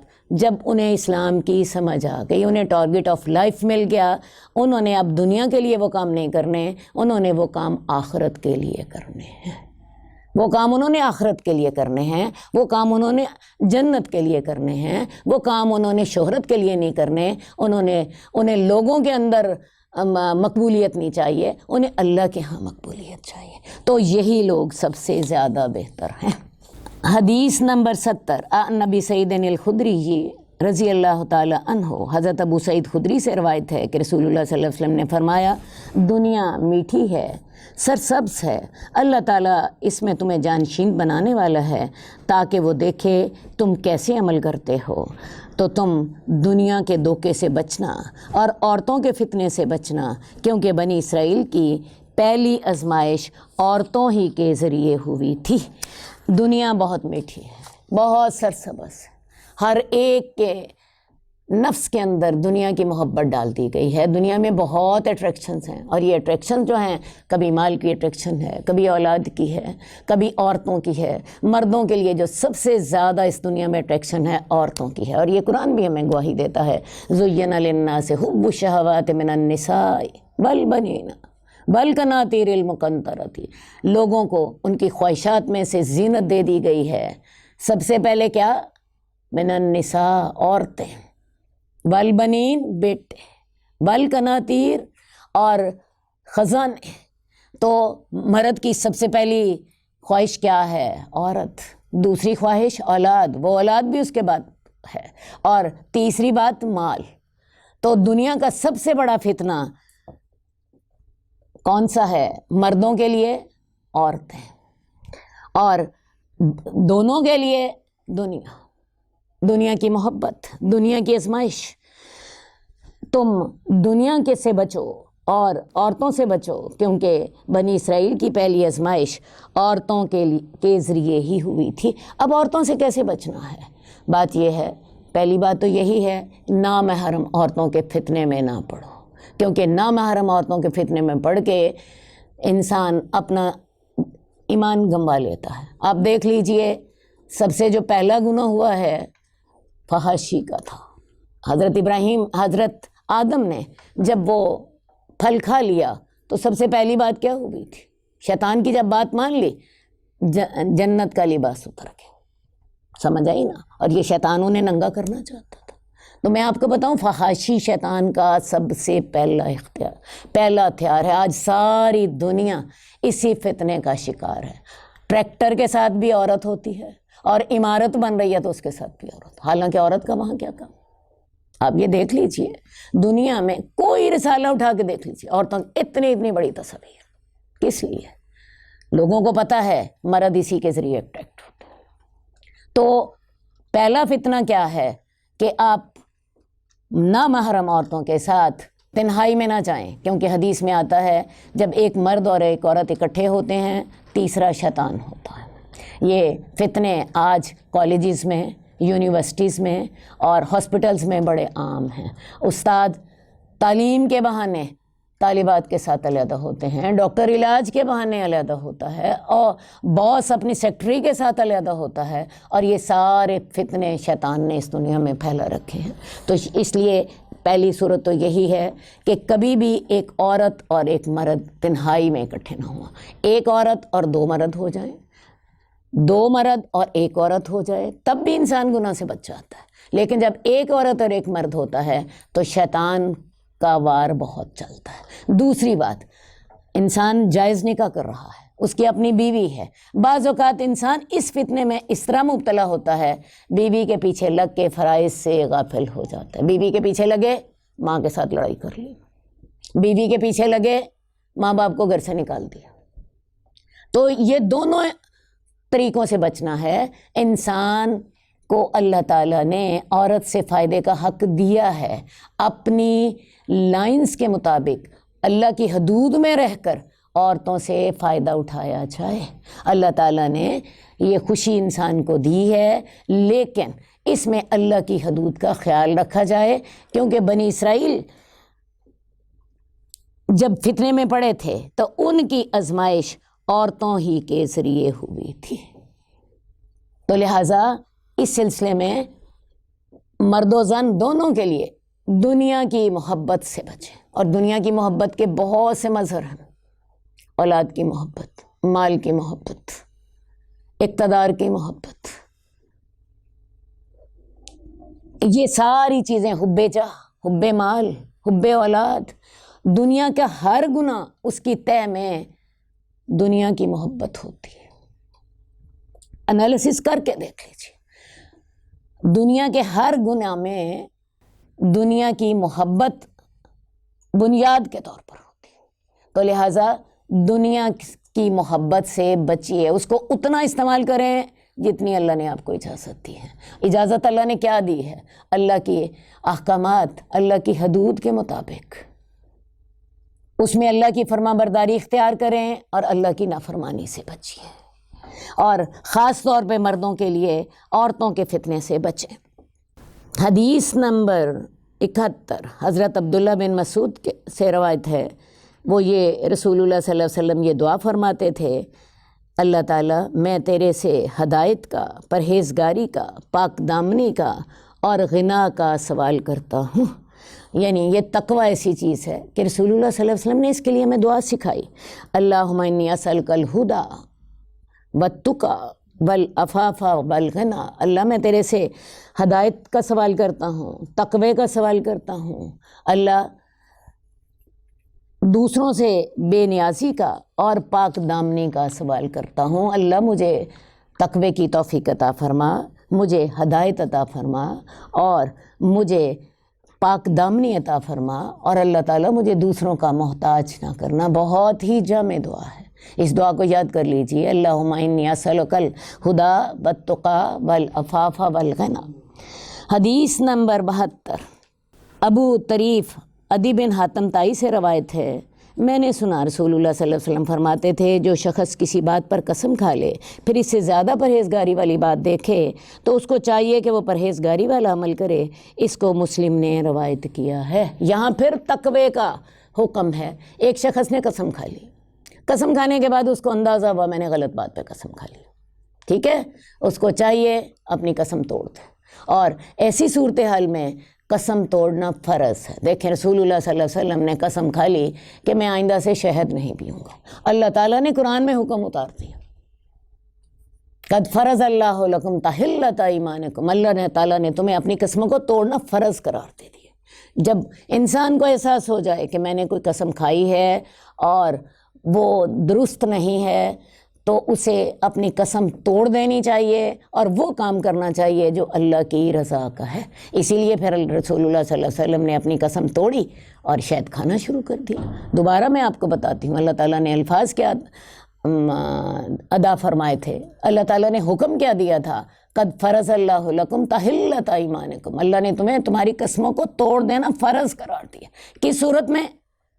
جب آپ کو احساس ہو جائے کہ جو میں نے قسم کھائی ہے وہ غلط قسم کھائی ہے، اللہ کا ڈر آنے لگ پڑے، میں نے غلط چیز پر اصرار کر رہی ہوں، تو اس وقت قسم توڑ دیں اور قسم کا کفارہ دے دیں. قسم کا کفارہ جو ہے 10 مسکینوں کو کھانا کھلانا ہے، یا ان کو کپڑے پہنا دیں، ان کو اس سٹینڈرڈ کا کھانا کھلائیں جو کہ آپ اپنے گھر والوں کو کھلاتے ہیں، یا پھر ایک غلام آزاد کرنا ہے، یا پھر 3 دنوں کے روزے رکھنا ہے. جو غریب آدمی 10 آدمیوں کو کھانا نہیں کھلا سکتا یا انہیں لباس نہیں پہنا سکتا تو پھر اسے 3 دنوں کے روزے رکھنے چاہیے. حدیث نمبر 73. ابو امامہ صدی بن اجلان باہلی کہتے ہیں کہ میں نے رسول اللہ صلی اللہ علیہ وسلم کو فرماتے ہوئے سنا. آپ حجۃ الوداع کے موقع پر خطبہ ارشاد فرما رہے تھے. آپ نے فرمایا اللہ سے ڈرو، اپنی 5 نمازیں ادا کرو، رمضان کے روزے رکھو، اپنے مالوں کی زکوٰۃ ادا کرو، اپنے حاکموں کی اطاعت کرو، تم اپنے رب کی جنت میں داخل ہو جاؤ گے. رسول اللہ صلی اللہ علیہ وآلہ وسلم نے 10 ہجری میں حج کیا، جس کو حجۃ الوداع کہتے ہیں. یہ آپ کی زندگی کا پہلا حج تھا اور آخری بھی تھا، اسی لیے اس کو حجۃ الوداع کہتے ہیں. تو اس میں آپ کے ساتھ 1,40,000 صحابہ تھے. اس میں رسول اللہ صلی اللہ علیہ وسلم نے اپنے صحابہ کو دین کی ایک اجتماعی دعوت دی. پہلے تو ایسا ہوتا تھا اللہ کے رسول ایک بات کا حکم دے رہے ہیں، دوسری بات کا حکم دے رہے ہیں، ایک مسئلے پہ ایک آیت اتر آ رہی ہے، دوسرے مسئلے پہ دوسری آیت اتر رہی ہے. اس موقع پہ رسول اللہ صلی اللہ علیہ وسلم نے اپنے تمام صحابہ کو اسلام کے تمام احکامات کا اجتماعی لحاظ سے حکم دیا. تو آپ فرما رہے تھے کہ اللہ سے ڈرو. یہ پہلا تھا کلمہ آپ کے خطبے کا. کون سا؟ اتقوا اللہ، اللہ سے تقوی رکھو، اپنی 5 نمازیں پڑھو، اپنے مہینے کے روزے رکھو، اپنے مالوں کی زکوٰۃ ادا کرو، اپنے امراء کی اطاعت کرو، تم اپنے رب کی جنت میں داخل ہو جاؤ گے. تو لہٰذا نماز ادا کرنی ہے، زکوٰۃ دینی ہے، روزے رکھنے ہیں، اپنے امراء کی اطاعت کرنی ہے اور جنت حاصل کرنی ہے. ان میں سے سب سے پہلے درجے پر کون سی چیز آئے گی؟ اللہ کا ڈر. اللہ کا ڈر اختیار کرو گے تو تب یہ تمام اعمال کو صحیح طرح سے انجام دے سکو گے. اللہم صلی علی محمد وعلی آل محمد کما صلیت علی ابراہیم وعلی آل ابراہیم انک حمید مجید. اللہم بارک علی محمد وعلی آل محمد کما بارکت علی ابراہیم وعلی آل ابراہیم انک حمید مجید. مولاي صل وسلم دائما أبدا على حبيبك خير